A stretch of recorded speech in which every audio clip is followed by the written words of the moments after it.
Welcome, everyone. My name is Margaret Mueller. I'm the president and CEO of Exec Club. It is my sincere pleasure to welcome you all today.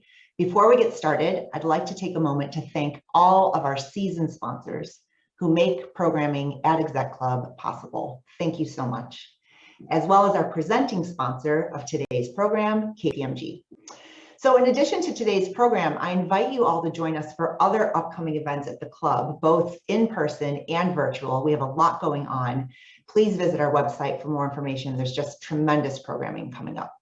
So on to our third installment of our Chicago CEO series. I am personally very excited to welcome Garry and Amanda. They are both visionary tech leaders in our city. It's going to be a great conversation. Before we get started, I'm going to turn your attention to Linda Imonti, the Office Managing Principal of Chicago at KPMG, and also the second vice chair of the board at Exec Club. She'll share a few words and introduce our speaker and our moderator. Over to you, Linda.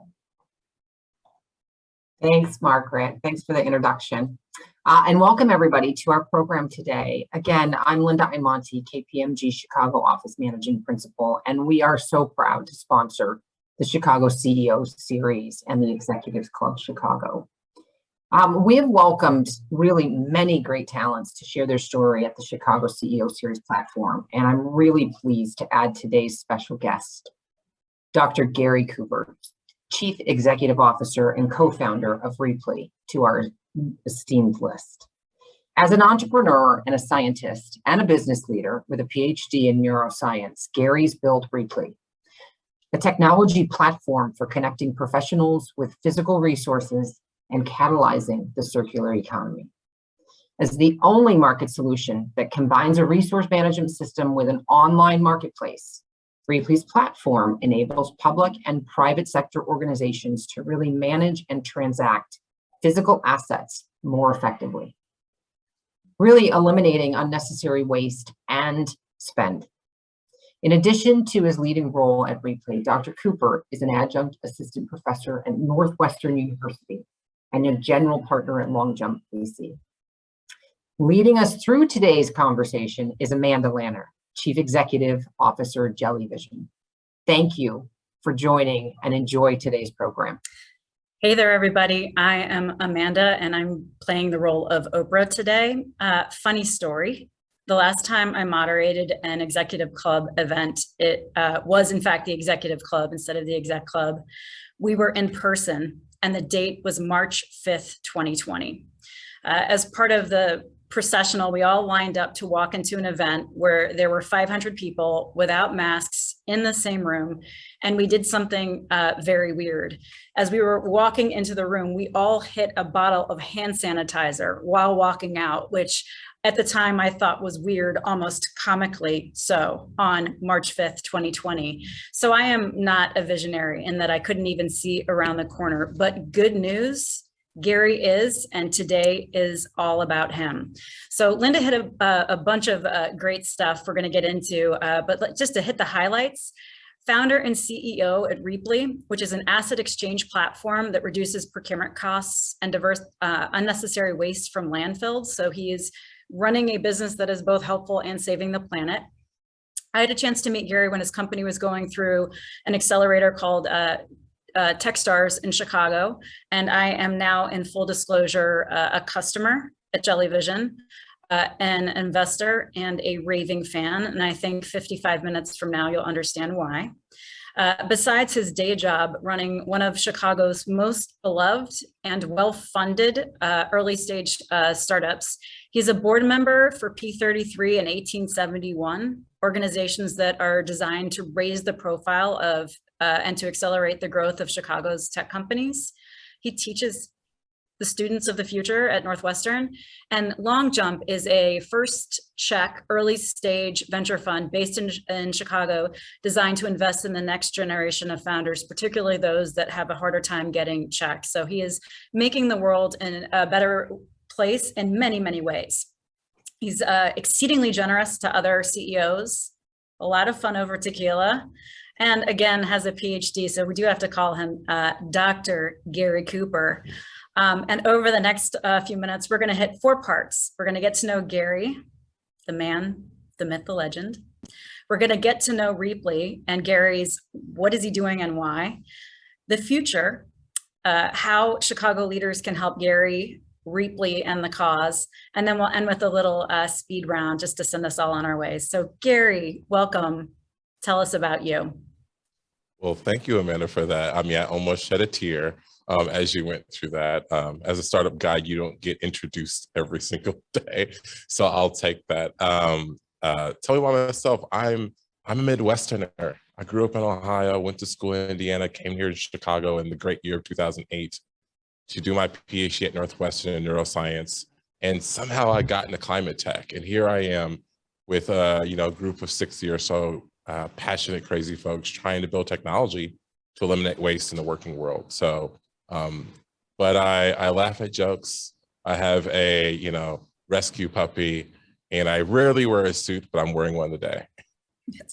We both thought this was an in-person event and are wearing, hard shoes and pants, which hasn't happened a lot for the last couple of years.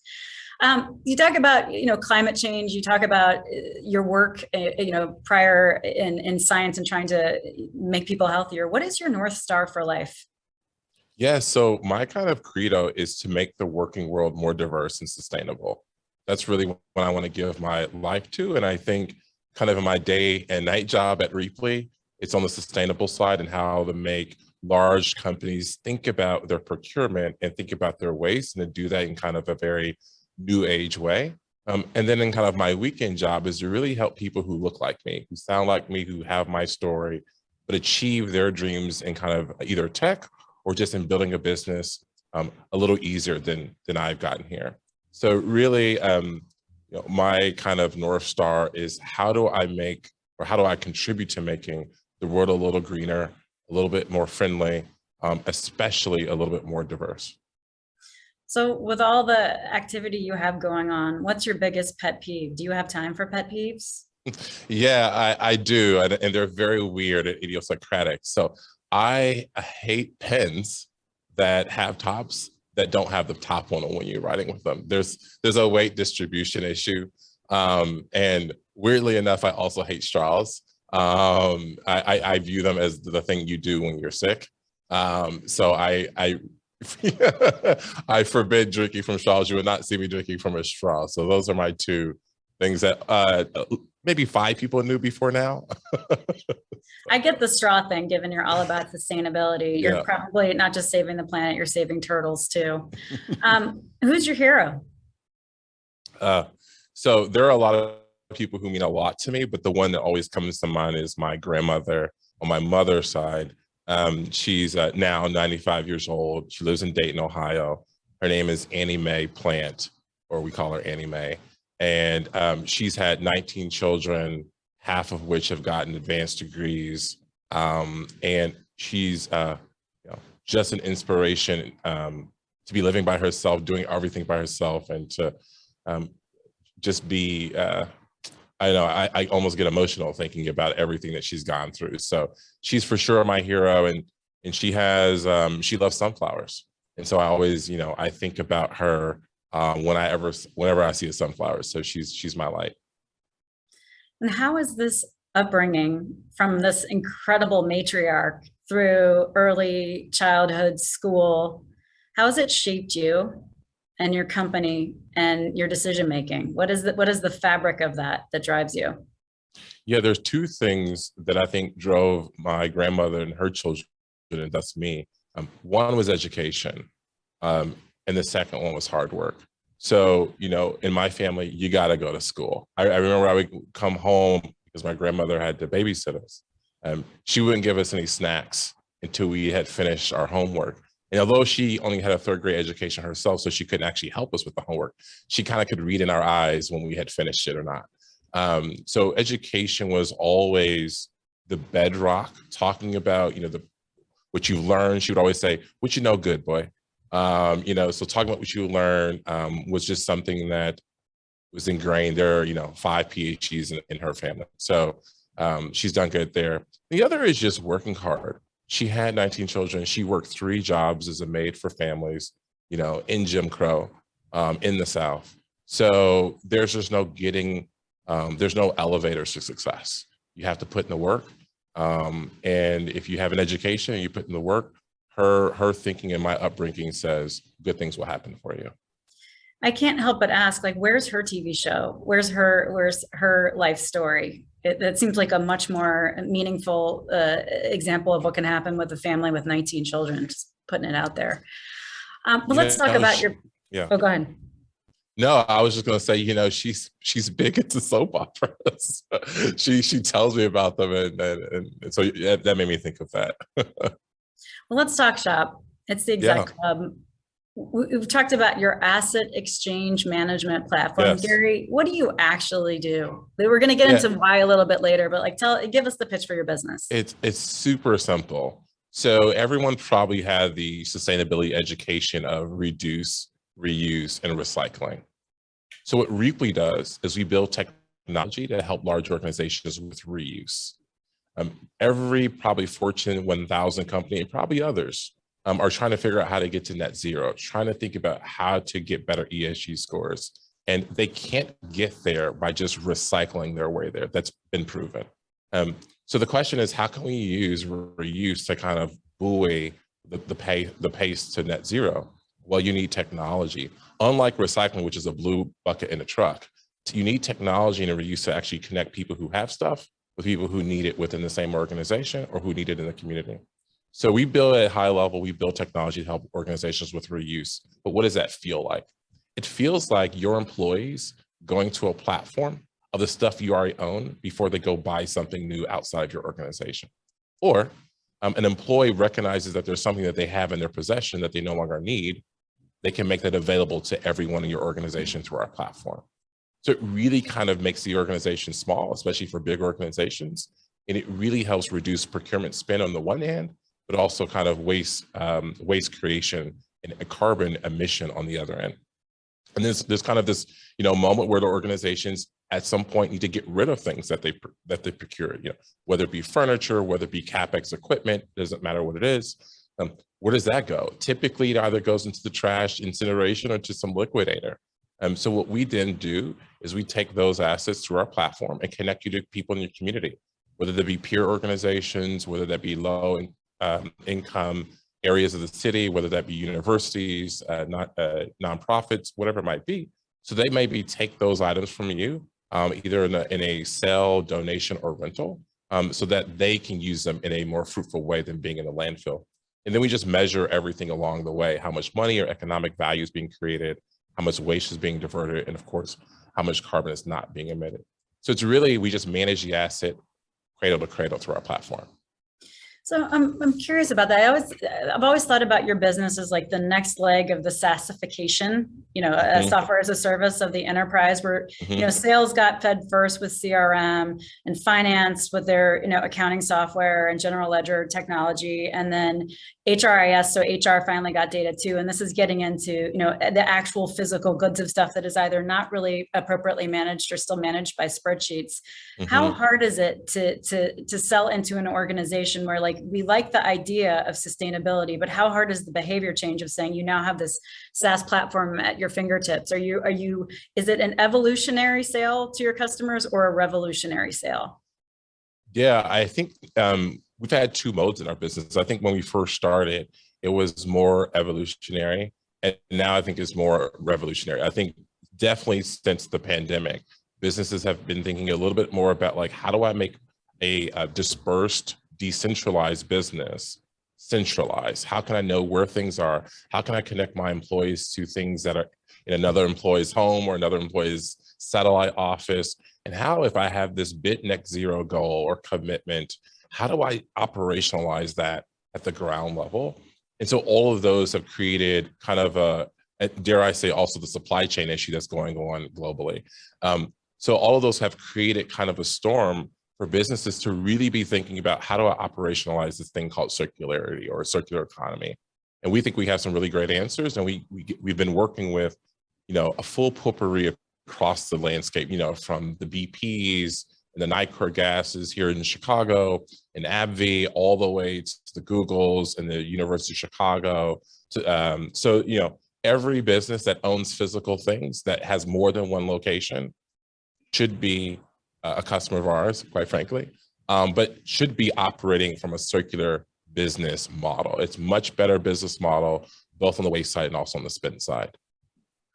So I don't know how competitive the landscape is for your particular solution, let alone from startups going after this, but you have really stood out from the crowd with your team in terms of your ability to raise capital and to keep winning pitch competitions. I feel like there's another $1 million grant every time you turn around from incredibly prestigious national events and firms and causes. What is the key to that success? If anyone were to take a page from the playbook, what did you get right? You know, I appreciate the compliment. I think there is a timeliness of everything in life that I can never forget. But you know, I think a lot of it came for 2 bits of training. One training was just in my PhD. I mean, in a PhD world, you're discovering something no one's ever brought to the market or brought to fore, and you're standing in front of Nobel laureates talking about it. You know, who are peppering you with questions, peppering you with feedback. And so I think just being able to understand a concept and to be able to explain it to my 95-year-old grandmother, or to be able to explain it to the CEO of Walmart, is something that I think I had a good training in my PhD work. The other would be Techstars Chicago. So prior to Techstars, quite frankly, I was never thinking about like pitch events and pitch meetings and demos and demo days. You know, it was really just having intimate conversations with, would-be prospects in boardrooms and in offices.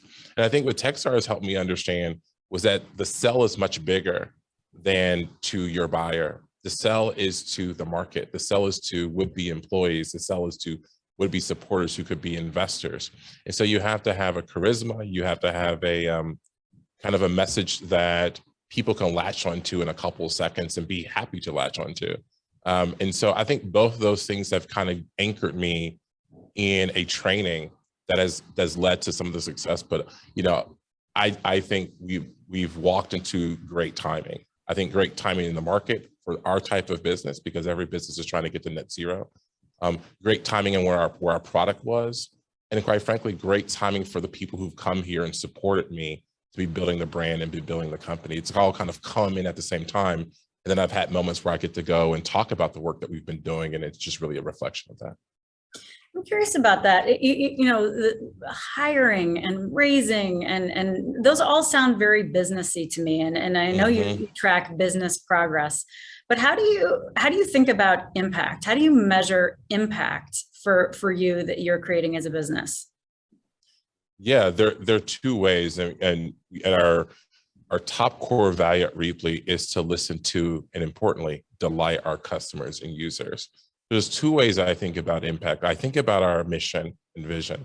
So if we're not saving companies money, if we're not saving companies or helping them divert waste and helping them not emit carbon, we aren't living up to our mission and our vision. And so we have definite impact measures, not only that we help our customers with for their ESG reporting, but also for our own investors at the board level. We actually do report out our DEI stats. We do report out how much we're saving waste and diversion in the market. And so that's kind of like one angle. The other angle is like what customers say about us, what users say about us. Asset management is not a sexy thing. You don't wake up in the morning and think, I'll go work at an asset management company, typically as a 23 or 24-year-old, right? Or I'm really excited to walk into work to use this asset management tool if you're an employee who's around that same age. So I think it's really important for us to make people want to use our technology, to make people want to build our technology, and to have people give us feedback. And so one of the really cool things that I think about impact is when a customer who I've never met has called me and said, hey, Gary, love it. Can I give you some feedback? I think you can build this or that. Or we want to put you on stage at one of our sustainability conferences. Or MIT, who last Valentine's Day tweeted out how much they love Rheaply. And I remember in our Series A deck saying, if you find me any company that's ever tweeted how much they love their asset management system, I'll find you 2 unicorns. So I think it's both kind of like our mission and how we measure impact, but it's also these kind of soft things about users and customers. Are they not just transactional, but are they really invested in helping you build something that can help them and help the market? For what it's worth, I don't think a sales rep has ever tweeted out how much they love Salesforce, or an HR person how much they love their HRIS. So it really just within the world of enterprise software is pretty remarkable. Maybe I'm wrong, but I would hazard a guess there. How do you ball this all up? And you say the journey that you're on right now, what is like, do you have a statement about, $1 million pounds of waste saved? Like, do you have sort of like the ultimate vision of what you want the impact of Rheaply to be? Absolutely. So I think one thing is, well, we want to get as much things in circulation, meaning the business is sharing it between itself and other businesses possible. So we would absolutely love to get something like $100 million of assets that are shareable, meaning if I'm no longer using it in my business, it can be used by someone else. We think that's a great goal. And we're trying to pace towards that towards mid next year. But I think more broadly, what we want to do is build out a Google for stuff, right? We want people to be able to log into a platform and say, hey, I'm looking for a very intricate tool or part to something, or even a chair like the one I'm sitting in, and be able to find local options that produce no net new waste and no net new carbon to get those options. There's been a whole business and a whole sector built around e-procurement systems. We want to build in helping you spend. We want to build a system that helps you save, and to help you save not just money, but also our communities and our planet. And so the broader vision is that people use our platform to do all their spending, and all that spending would be at a net zero net carbon tax. Really cool. So much mission besides, selling customers and having good net retention. Like, you haven't talked about sort of the unit economics of the business, but really world impact over and over. Did you have any struggle or any thought about making it a not-for-profit versus a for-profit business? Or how did that factor into the ultimate foundation, since you're the founder of the company? Yeah, I actually never thought about it being a not-for-profit business, because it's unlike a lot of clean tech, when you're changing your refrigeration or you're changing water, waste, circular economy is actually a business model. So at the very end of the day, circular economy means you make more net profit. Just in getting there, it means you also are doing less waste and less carbon emissions. So we never had a sense of making this a not-for-profit, because we're helping businesses tons of money and also helping them hit their ESG aspirations. But I did think about, a B Corp as opposed to, a C Corp. That is in the consideration. It's something I still think about, because it's the values of which we live our company by. There is some complication in the venture world when you have a B Corp and C Corp, but never thought about it being a not-for-profit, actually. One day we might have a foundation, but the company will be a for-profit for sure. Now, thinking about there are lists of best places to work. Are you trying to evangelize greenest places to work and worst for waste? I mean, is that where the world is going, that we're going to hold companies accountable in a really public way that companies start to care about and ultimately drive strategy? Yes, and who gave me that idea? It was not mine, so I have to give credit where credit's due. I was at Goldman's Builders and Innovator Conference this past summer, and I had a little chat with Reid Hoffman. And I was telling him about our business. And you know what Reid said? He was like, you need to come up with a sticker. You need to have a sticker. So when people are doing business with Rheaply, they get this sticker, and that sticker connotes something. And we thought a lot about that. There's more to come there. But to your point, yes, at some point, we'll just know how businesses are operating. And we would like to shuttle talent to those businesses that are looking for organizations who respect the environment and who are operationalized it, not as a marketing tool, but something within the business. So TBD, thank you, Reid, but something's coming out soon on that. So I just have to provide a little bit of commentary. It is not all Chicago tech companies that get to sit down, pitch their business, and get insight from successful founders and CEOs like Reid. So just that's a little bit of the Garry magic, whether it's access to capital or access to ears or access to advice.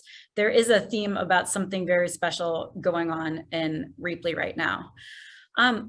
Let's talk big. You said 100 million in assets. Why not 100 billion in assets? I'm curious, what prevents Rheaply from being 10 times better than it is right now? Nothing other than our own resources. So I think about the number I proposed just based on our current plan, quite frankly. You know, the money that we've raised, the people that we have on our team. But we are going through a financing right now, and that number might be different in a month. But you know, each and every year we waste something like 80 billion tons of what just in the United States. And there's such an opportunity not to do that. And so the things, you know, I always say this as a kind of a really crazy thing to say in this kind of circle is I want more Rheaplys out there. I want more businesses that are in the same model, pushing us to do more faster, because if we don't, the 2030, the 2040, the 2050 scenarios get worse. If we don't scale a circular economy, we have no way of abating the climate effects in 2050. That's been proven scientifically. So really, I don't want just Rheaply to be racing, although we seem to be the leaders and the only ones. I want many other startups, and quite frankly, I want more established companies either building Rheaplys in their innovation programs or partnering with us and helping us get better. So that's what I was getting at. It's if not 10 times because you got it, you're on your way. And as an investor, I tip my hat and thank you for that. But 100 times, is it legislation? Is it a global understanding? Is it lobbying? Is there anything like that? Is it like the kids of the world finally getting corporations to do what's important to them? When you think like 100x scale, does anything new come to mind? Absolutely. So I think a couple of things. I think things. One, I think on the policy side at the local level, so not even at the federal level, we have to have policies locally that encourage circularity. I can tell you about San Francisco, where they have very strong policies around getting new building permits. If you want to build a building, what materials are you using? Can you use recycled and reused materials in that building? And if you're tearing a building down, where do those materials go? So there's about 83 or 84 cities that are doing it right. Every city should be copying their policies when it comes to deconstruction and waste management. The kind of second prong I see is circularity as a title in business. You know, there are, I would say, you know, 10% of the Fortune 50, Fortune 500 that have someone who's literally in the business thinking about how can we make this model more circular. I think every business should have that. It should be in your sustainability org, and that person should be treated just like in kind of a chief sustainability officer. And the third would be, I think on the business school side, I think more people who are going into corporations have to be trained on what does it mean to be a circular business? What is circular economy? What are some of these kind of jargonish terms? And so I think those three things really setups for systems change that we need. It can't just be a well-funded startup or hundreds of well-funded startups. They need public support. They need companies to take it seriously. And they need people who they would be selling to actually understand what you're trying to sell to them. So I wonder if like the real vision is that it isn't a circular economy or a sustainable business, it's just business, and that it's an expectation that it's, you'll know you've made it when you don't have to say sustainable business. It's just business expectations of how we all business together. Absolutely. A couple of questions from the audience, Garry. Can you share a successful formula for making a great pitch? You mentioned charisma. People can see that, and a clear message. What else can we lean into? Oh, I think being memorable. So I think the opening to a pitch is important. I think you need to draw people in, either whether it be emotion, whether it be levity, whether it be something they didn't know that's really interesting. So I think the first tens of seconds are super important in a pitch. Secondly, I think you have to be memorable. I think people have to walk away going like, I want to learn more about that, or maybe I want to support that person in their mission. And so can you give an example about that? Like an example, like you've probably pitched a lot and you probably have evolved over time. Did you ever like show the plastic island in the ocean and say, this is coming to your kid's backyard? You know, like what has been memorable? What has not been memorable? Like what are the lessons learned from someone who has pitched so successfully on stage? You iterated your way there. Any examples of what didn't work and what did? Yeah, I actually tried that. I actually tried when we first started the business, showing landfills, showing oceans. Totally doesn't work. It's just interesting in the climate space that if you berate people with problem statements at the beginning, they kind of turn off because it's kind of like this silent problem that no one really kind of wants to, you know, be thinking about. So one of the things I learned was actually just to make it relatable. So I remember my pitch from Techstars, and it was one that I kept using over years over, which is like how I started the business. I started the business in a laboratory at Northwestern because we weren't using equipment in a way that I thought we should. So I just say, hey, what would you do if you needed a microscope, and there's one across the hallway that you don't know about? Like, what system would you build? And as I kind of take people through just my experience and how I came to the business, it turns out that's a more effective way. People, I remember seeing people go, aha, they start thinking about, oh, there's a warehouse somewhere that, I don't know what that has in that warehouse in my business. I wonder who else in my business knows what's in that warehouse. Why are we paying for the rent for that warehouse? Is that on our balance sheet, the things in there? So when you start asking those questions, it allows, or provoking those questions, it allows the audience to kind of go with you. So I rarely talk about the consequences if we don't go circular in pitches. I actually only talk about the opportunity and make it relatable to everyone who's ever worked in a company. Chef's kiss on how great and specific that was. I hope the audience member was writing, taking notes, because that was nailed it. You mentioned listening is important to success for customers and impact. What other items are key to keep your customers engaged? I think being human. I always talk about Rheaply about having non-transactional relationships with our customers. They are human. It's not like we just show up every quarter and talk about the business progress. How are you? How's your business? How is your family?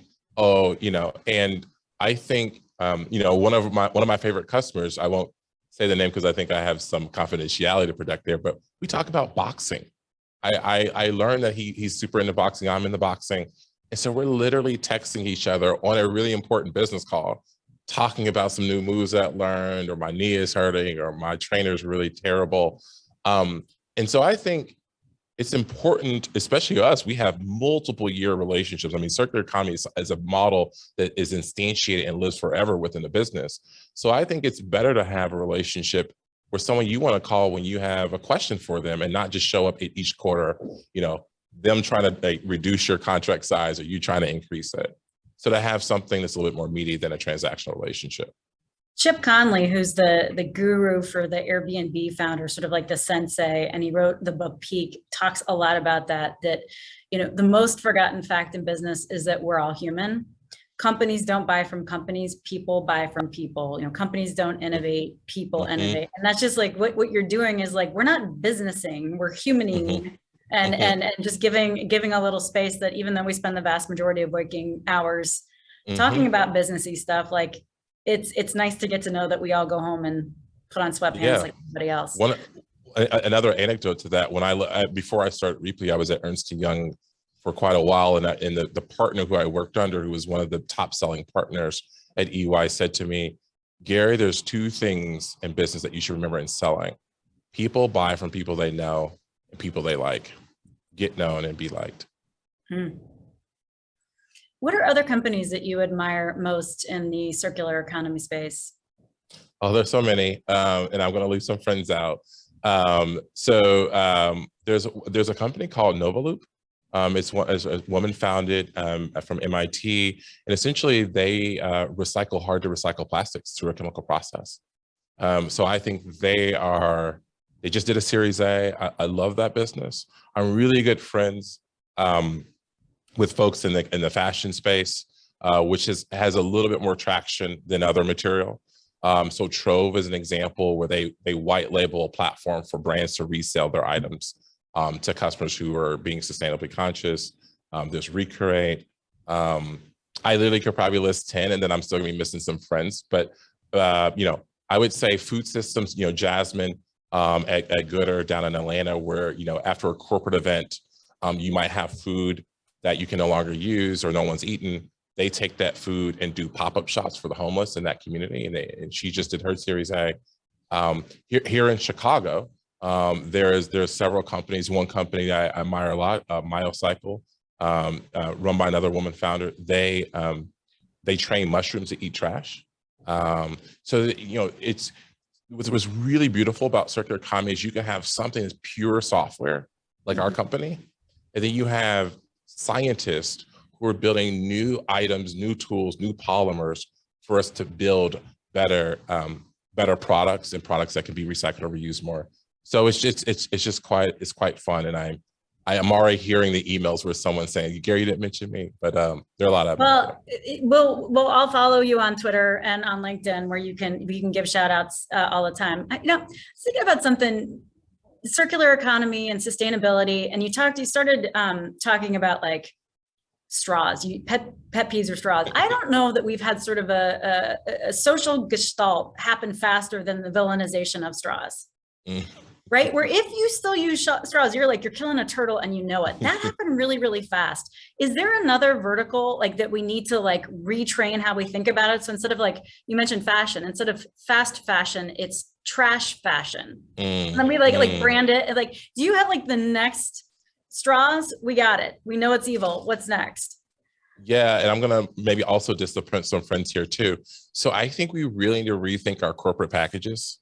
You get this box of goodies that has, a cup that's branded and, it has this filler of material, a lot of pins. And I don't know how many, booklets I have in my office, from one brand and the other.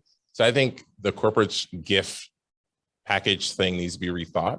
I also think we need to think about packaging in general. If you buy something from Amazon or if you buy something from Macy's, can you not just throw that package away immediately? Is there something you can use to reuse that? Can you use a plastic bag to, I don't know, let's say walk with your dog with? Can you use that box and hold that box over for someone's birthday gift or whatever? I think it takes a little bit of thinking both on the consumer end of it, but also on the people sending things. And so we try to we have one small trash can, very small trash can in our office.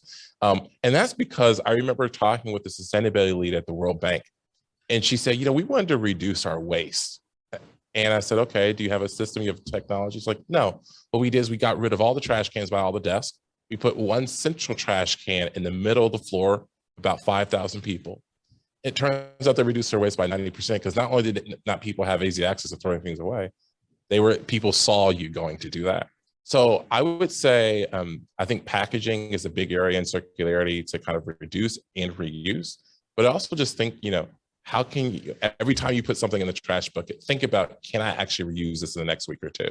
And if you can, just put it to the side. It's so much more than thinking, right? BJ Fogg talks about behavior change. How motivated are you? The more motivated you are, the more likely you are to change. But the second axis that everybody forgets about is how hard or easy is it to change, right?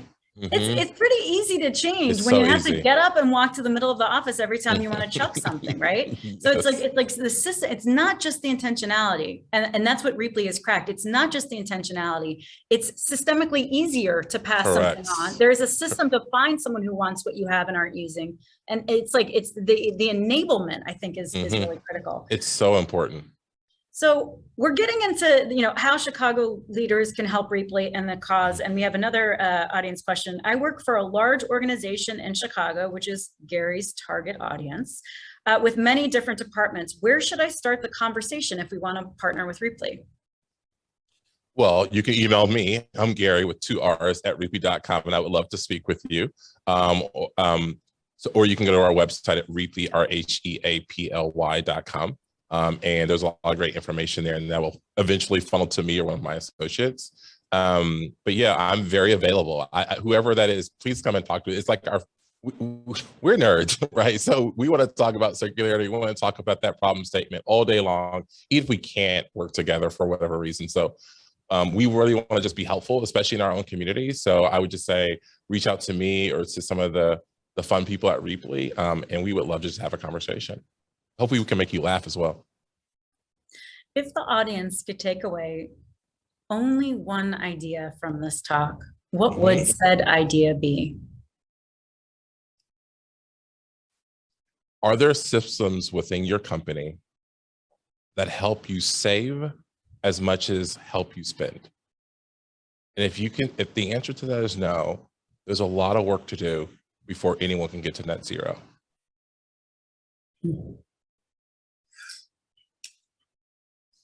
So That's what companies can do. What advice do you have for influencers or employees who may not control the purse strings, may not have access or authority to budgets, but care deeply about the health of their planet and businesses creating less waste? What do you do? What do you have to say to the people not necessarily in charge besides Rheaply's hiring? What do you say? You're seeing this already in the market. Use your voice and use the power of your talent and work somewhere that makes you, that reflects your own personal kind of mores and how you want to see the world for your kids and potentially your grandkids. So one thing is, and we've seen this definitely in the university market. I mean, one that always sticks out to me is a couple of years ago, the Harvard-Yale game. The students protested at halftime and sat because those schools were heavily invested in, heavy oil and heavy hydrofluorocarbon industries. And so I think we're going to see that more. We're going to see more employees just saying, like, I love maybe the people here. I don't love what's happening. I want to go somewhere that I can build something that sustains this earth and this community. So I would say use your voice. I think CSOs, Chief Sustainability Officers, Chief Operating Officers, CEOs are listening. They're definitely get it from their board. They're definitely get it from their shareholders. But I think it's important that employees use their voice to say, hey, we can do something better. And I want to work in an organization that's at least trying to do something better. If not, leave. You always talk about Chicago Tech. I mean, you really are on so many boards, you do so many talks, you show up left and right, you will take a call from any CEO who maybe is not having your traction with fundraising and growth. What do we need people to start doing so you don't shoulder all the work to make doing business, growing tech companies, making a difference in Chicago easier and more effective for the companies trying to do it? It's like, hey, everybody write an angel check. Like what's the mantra we need to get where all these well-intended people can in fact drive tech businesses that help improve the planet forward? I love that question. And I have two-part answer. So the first is say yes more, whether that's to doing a pilot, whether that's to being a full-time customer, whether it's to writing an angel check, just say yes more, support our own community. That's so central to how the Valley was built. And so we need to do more of that here in Chicago. And I just can't even, just say yes. The second is, I'll be frank here. I think, especially in the corporate world, we should have diverse voices speaking at these companies, whether that be women, whether that be people of color, not just on International Women's Day, and not just in February, and not just because, how do you raise money as a Black or as a woman or as a immigrant? I think we need to care about people's training, care about their talent, care about the mission. If they can help bring value to your company, invite them in the summer, invite them in November.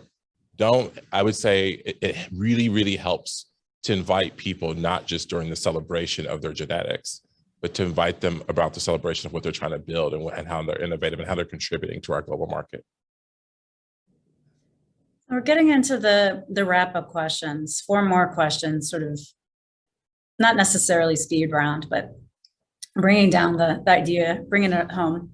First is, you really are involved a lot. I've met you many times for dinners and you're always late. Because you're always doing 15 things. How do you as a founder and as a leader balance getting stuff done, giving back, and having a life? It presumes I have a balance. I would say the way that I carry on is I really, really try to focus on what's the best thing I can do today to move a working world that's more diverse and sustainable forward. I really do try to think about that. And some days that is finishing this financing. That's the most important thing today. Some days that is being on the phone with an employee who could change and 10x our business for an hour. Some days that is there's a personal issue happening with one of our employees. It's important as a friend to them that I spend a lot of time with them. And this is the Rheaply things, right? Sometimes I think the most important thing is writing in cranes, writing in the big papers to kind of just have more voice. So I really do wake up. It's weird to say. I wake up in the morning and I think, how can I further making the working world more sustainable and more diverse. That's the thing I'm going to definitely get done today. And I try to do it, and I try to have super focus on it, and then everything else is just on my calendar. And I try to get to it when I can. He is so busy that people have to feed him water throughout the day because he forgets to even drink water. There is a watering the CEO vibe at Rheaply. If you could go back in time and give one piece of advice to 18-year-old Garry Cooper, what would that advice be? Have more fun. As I said, I came from a family that was so poor. And the only way to get out of that situation, our grandmother taught, is to have education, for people to want to listen to you, which meant that I worked extremely hard. I've always kind of fed off of it. But my life is in a house of cards. And so I think at 18, I thought like everything means something from when I'm 35, for when I'm whatever, and it doesn't. So I would say break more things, smile more, laugh more, experience more things. That's what I would say to 18-year-old Garry. Have you read anything worth recommending lately? So there's climate books. So I just finished John Doerr's new book called Speed and Scale, which is basically a 9-year write-up of how do we use the OKR framework to solve climate change. I think it's a brilliant read, and he really tells some really cool stories around people who've been working in climate for a long time who I didn't even know. So I would definitely suggest Speed and Scale for any business leader. But you have an autographed copy, though. Not everybody has an autographed copy. I do have an autographed copy from John Doerr, which I would never ever let go of. And then the other is I'm halfway through, and I know a lot of people have read this book, but Shoe Dog by Phil Knight. It's such a great read so far, and people haven't read that. I would definitely look into Shoe Dog. How he built Nike. If you had to write a book, any book, what would the title be? Yeah, so I think for me, just thinking of how influential my grandmother is now, then when I was a child, I would definitely write something through her eyes and through her voice. And so I think the title would be Sunflower, because she loves sunflowers. I have a sunflower tattoo for her on my arm, and she gives me so light, and that's what I think about. But I would say if I could live an existence, half as much, with as much passion that she lived and what she lived through, I would have created change in the world. So I would say Sunflower.